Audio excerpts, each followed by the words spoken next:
Viroses de inverno, né? A estação fria tá chegando, a gente já teve aí um dropzinho, né? Nesses últimos dias do que vem por aí, né? Em termos de frio, e a gente já se preocupa, né? A gente vai ficar em lugares mais fechados, com mais gente, aquele contato mais perto das pessoas, e aí a possibilidade de contaminação realmente aumenta muito. Vamos conversar sobre isso com a doutora Cristiane Rodrigues, ela é infectologista do Hospital Alvorada. Seja bem-vinda, tudo bem?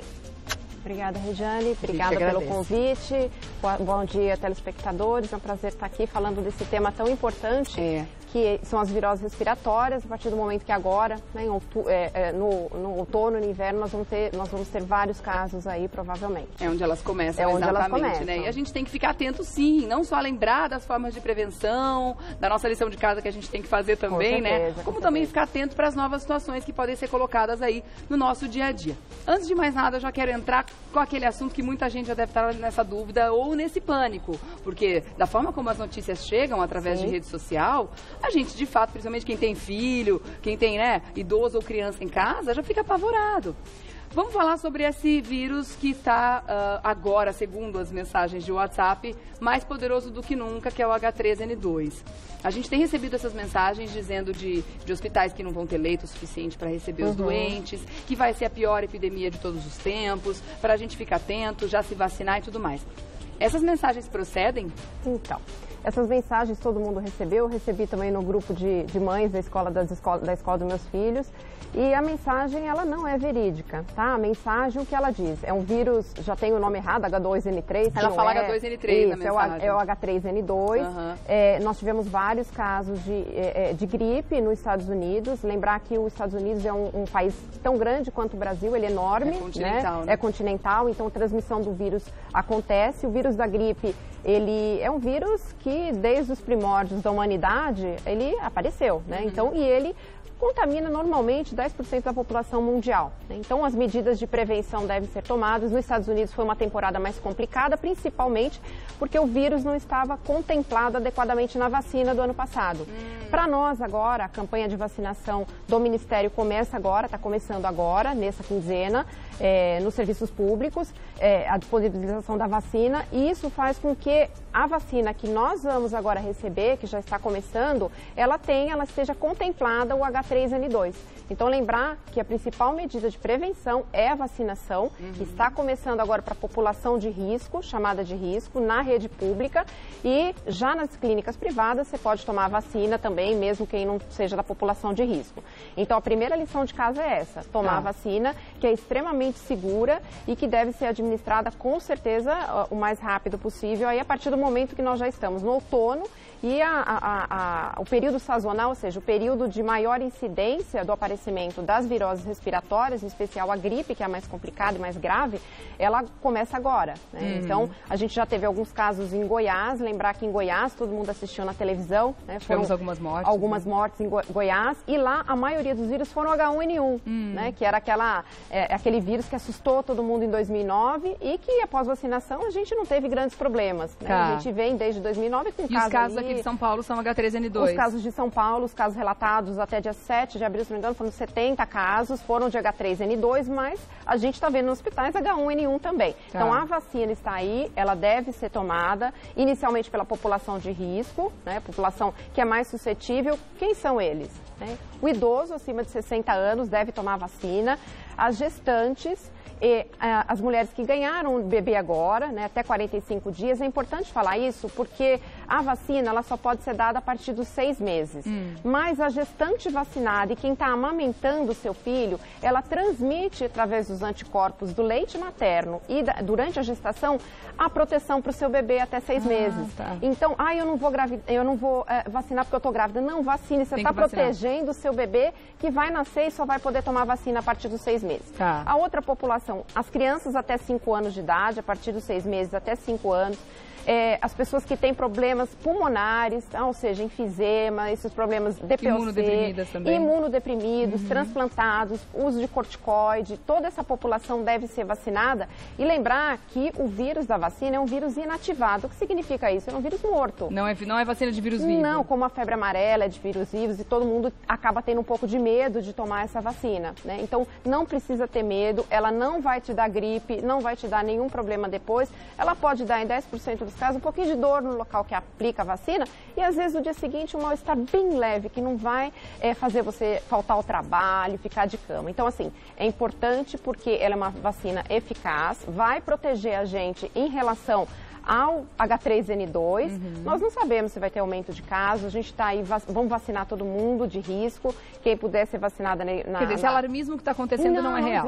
Não é real. Para nós não é real, né? E assim, as medidas de prevenção, a primeira vacina. A segunda é comportamental, né? Se você está doente, você não deve frequentar locais públicos, né, fechado para não transmitir o vírus. Se seu filho acordou com febre aquele dia, não manda ele pra escola. Nariz correndo, não manda para a escola, porque o vírus ele se transmite muito fácil, né? Ele transmite por secreção respiratória.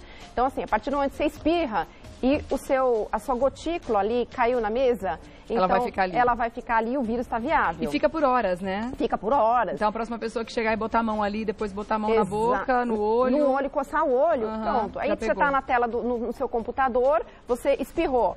Está no computador, alguém veio usar o seu computador e coçou o olho, acabou, ele vai se contaminar. A maçaneta, espirrou, vai na maçaneta, você contamina a maçaneta, o próximo pode adquirir o vírus na mão e acaba se contaminando. Agora, com relação à vacina, isso é muito sério nessa questão da contaminação, a gente não tem muita... O leigo, né, lógico, os médicos têm, mas o leigo não tem muita noção a respeito disso. Mas esses vírus, inclusive vírus muito comuns, né, vírus de resfriados, de coisas simples que a gente acaba pegando, que são teoricamente mais simples do que as gripes, né, que são mais graves, eles estão aí o tempo todo. E dependendo do material onde esse vírus está, ele vive mais ou menos tempo, né? Sim. Se ele está em cima de matéria orgânica, por exemplo, se cai em cima de uma madeira, alguma coisa assim, ou está na mão da gente, ele pode durar mais tempo. Se ele cai em cima de um plástico, ele vai durar menos. Quer dizer, ele tem um tempo de vida ainda, onde, saindo do nosso organismo, ele vai aguentar até... de repente chegar um outro hospedeiro ali, uma outra pessoa para contaminar, né? Geralmente, o que a gente tem de trabalho é que ele dura ao redor de 1, 2 horas, viável para transmitir a doença. Ao redor de 1 hora, com certeza. Tá? Então, é importante você evitar que contamine outras pessoas. Então, o que a gente orienta além disso, né? Além da limpeza ambiental normal, a gente orienta higienizar muito bem as mãos. A mão deve ser muito higienizada. Então, assim... Tá em casa, água e sabão, não tá? O que a gente orienta? Utilizar o álcool, né? O álcool gel é super importante. E muita gente baixando a guarda, né? Exatamente. Na época da H1N1, todo mundo tinha um álcool gel na bolsa. Exato. E os lugares também. Agora até sobrou o negocinho do álcool gel vazio, ali. Né? Quando você vai lá, não tem. Gente, não pode baixar a guarda, não. Em locais que tem muita gente, repartições, academias, né? Muita gente vai à academia. Sabe o que eu perguntei esses dias se tinha álcool gel, eles não tinham? Na pipoca do cinema. Então, é importante. Eu falei, a gente vai comer pipoca agora, vai comer com a mão, e vocês não têm álcool gel para oferecer para as pessoas. Coloca o álcool gel aqui, gente. Você higienizou a mão no banheiro, você sai, você pega na maçaneta e sai. E aí você vai comer a pipoca. Então, tendo um álcool gel na bolsa pequenininho assim, você vai, faz a higiene das mãos adequadamente, né? E aí você está protegido, põe a mão na pipoca, come tranquilamente. Então, isso é super importante. Outra coisa importante, que às vezes as pessoas não lembram, é de ter um lencinho descartável, né? Esse lencinho descartável. Aquele pacotinho. Né? Aquele pacotinho que tem na bolsa. Espirra, joga fora. Por quê? Às vezes a pessoa mais idosa até, né? Eu vejo pelo meu pai, tudo tem mania do lencinho. Aqueles lenços de pano, né? Meu pai usava também. Exatamente. Então assim, você espirra e o vírus está ali, você põe no bolso. Você até lava a mão depois. Depois você põe a mão no bolso por algum motivo e está na mão de novo.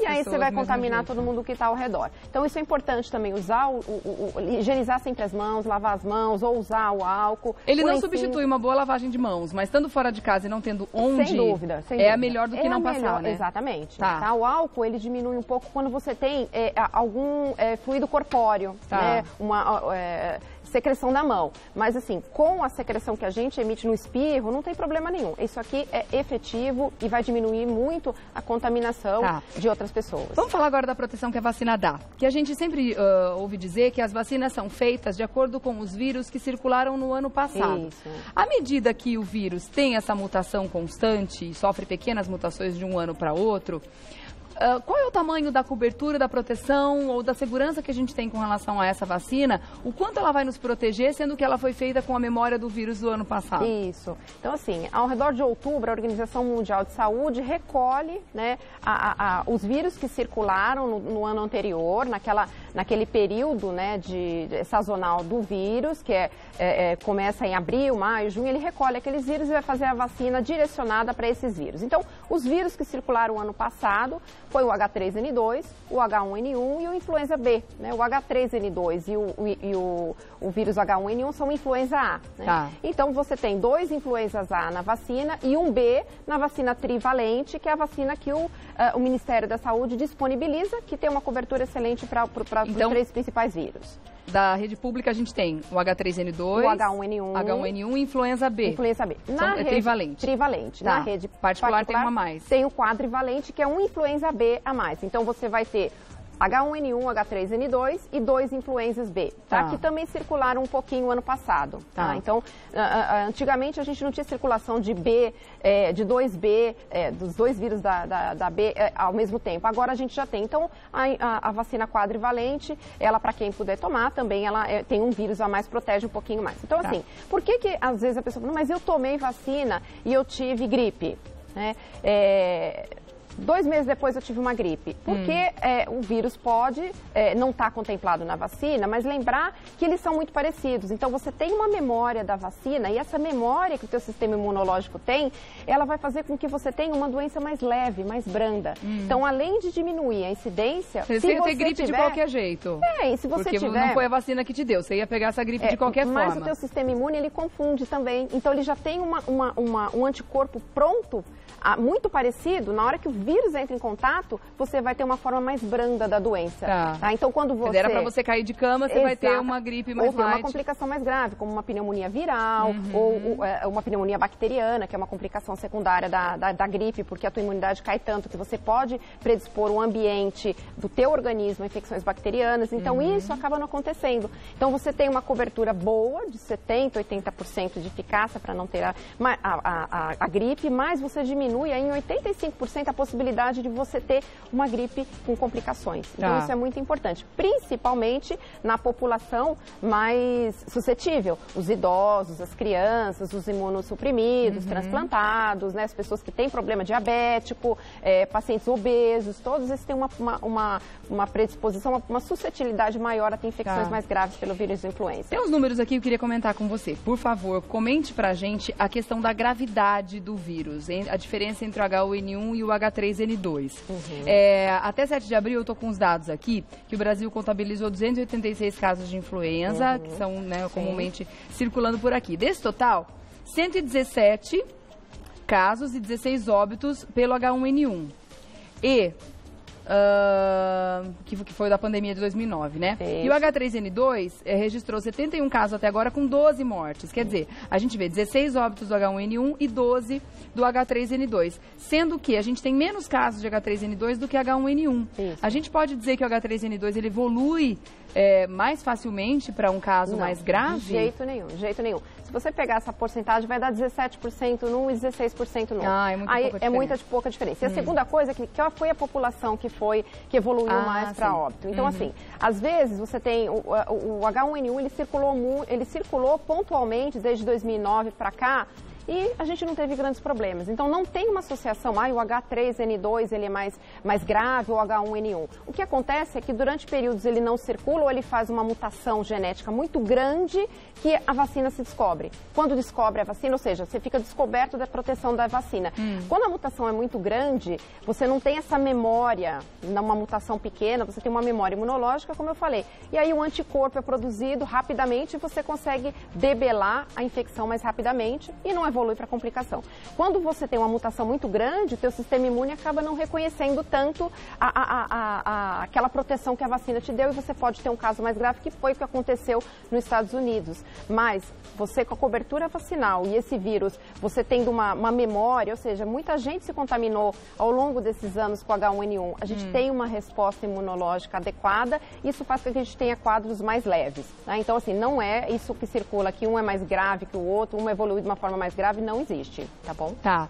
Agora, quem foi vacinado recentemente com relação à febre amarela, pode tomar a vacina da gripe num período curto ou tem um Não, deve tomar, inclusive, se quiser ir ao posto fazer a vacina da gripe e já tomar da febre amarela, não tem problema nenhum. Não, lembrar que a vacina da gripe é um vírus inativado, morto. Então, ele não vai te dar problema nenhum. A da febre amarela é uma vacina de vírus vivo inativado, vírus vivo atenuado, então ela pode te dar mais sintomas, ela complica um pouco mais. Mas aproveite para atualizar sua carteirinha vacinal. Então, essa é a diferença. Por que os idosos, as pessoas imunodeprimidas não podem tomar da febre amarela, e a da gripe, justamente, é esse o grupo de risco que precisa tomar essa vacina. Porque a diferença é que um é vírus vivo e outro é vírus... Exatamente. Então, quando você administra um vírus vivo, você pode fazer uma infecção vacinal. Tá. Então, você pode ter uma sintomatologia muito exuberante, inclusive parecida com a doença normal, adquirida pelo próprio vírus na natureza, né, que a gente chama de vírus selvagem. Pode ter, e tanto que tem relatos, as pessoas têm medo de tomar a vacina da febre amarela por conta disso. Sim. Mas, assim, aproveite para levar sua carteirinha de vacinação, o idoso tomar a vacina para tétano, né, que é importante ele repor a vacina, é importante ele repor a carteirinha vacinal nessa ocasião também da vacina para gripe.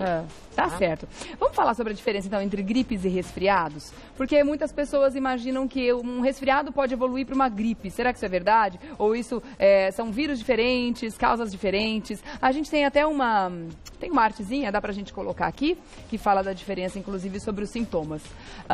Gripe e resfriado. O que a gente sente aí? Como é que a gente pode chegar ao diagnóstico das diferenças? Lembrar que a gripe é ocasionada pelo vírus influenza, tá? Que tem o A e o B principalmente aí, que podem ocasionar a gripe, que a gente já comentou. O resfriado é uma gama maior de vírus, tá? Que geralmente quais são os vírus? O rinovírus, o coronavírus, adenovírus, parainfluenza, o sincicial respiratório pode dar. Então, a primeira coisa é que um é um tipo de vírus e o outro é um outro tipo de vírus.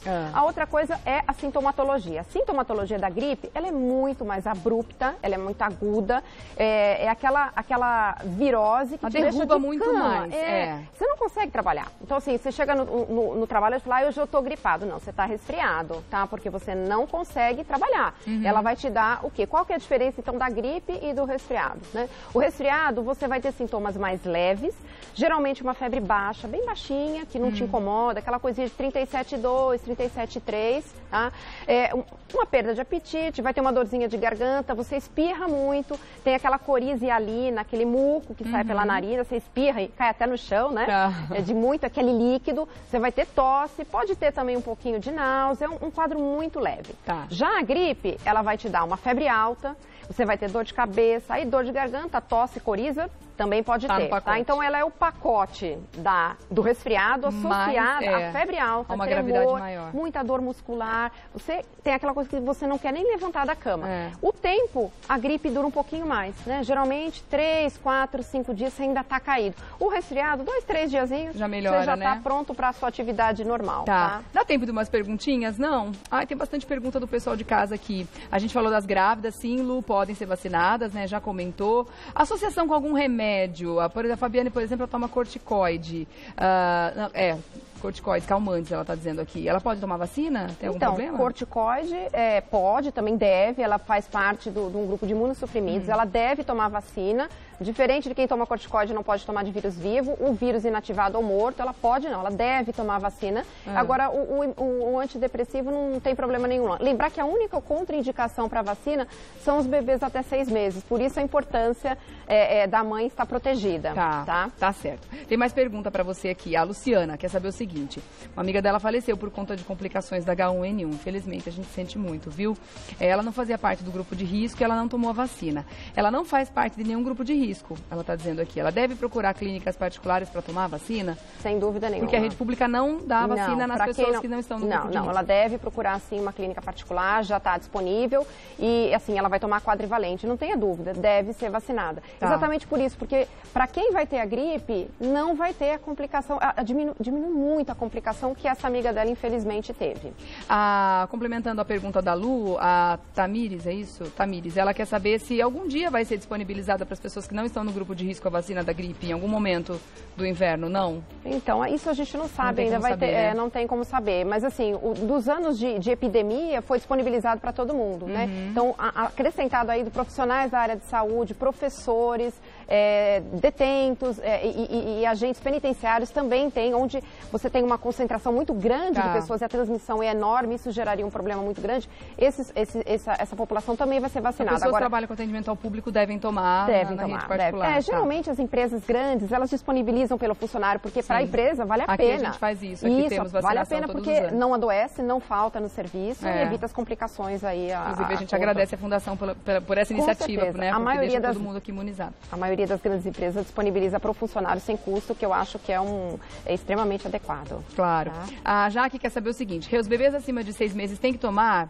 e pede reforço após 1 mês. Os adultos também precisam de reforço? Não. Crianças de 6 meses até 9 anos, elas têm que tomar 2 doses, tá? A partir dos 9 anos é 1 dose anual.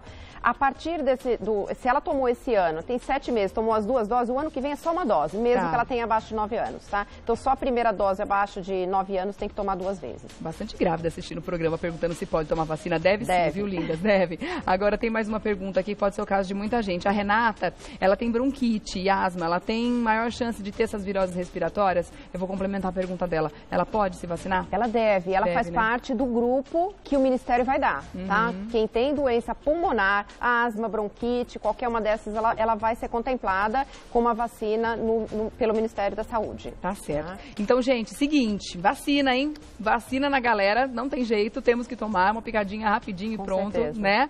E também a nossa lição de casa, o nosso dia a dia. Lavagem nasal também é importante. É importante hidratar. Quais são as principais medidas quando você está gripado, né? Que às vezes fala, vamos tomar isso. Repouso, né? Você higienizar muito as mãos, lembrar de fazer a fluidificação das vias aéreas, lavar a narina, isso aqui é importante, lavar bem a narina para que possa fluidificar essa via aérea, né? 2, 3 vezes por dia, tá? Lembrar de não compartilhar. Tá? Sim. Compartilhar, você estando gripado, não compartilhar copo, talher, escova de dente, isso aqui, aparelho de inalação também você deve usar, mas não compartilhar, higienizar bem entre um e outro, porque pode transmitir o vírus dentro de casa, lembrar que é por secreção de via aérea, tá? Então, lembrar disso, repouso, alimentação adequada, tá? E sintomáticos, o que são os sintomáticos? Tá com febre? Remédio para febre. Tá com dor? Remédio para dor, né? Então, tudo isso, e ficar de olho nos sinais que podem se agravar, isso, pode dizer que você precisa procurar um pronto-socorro.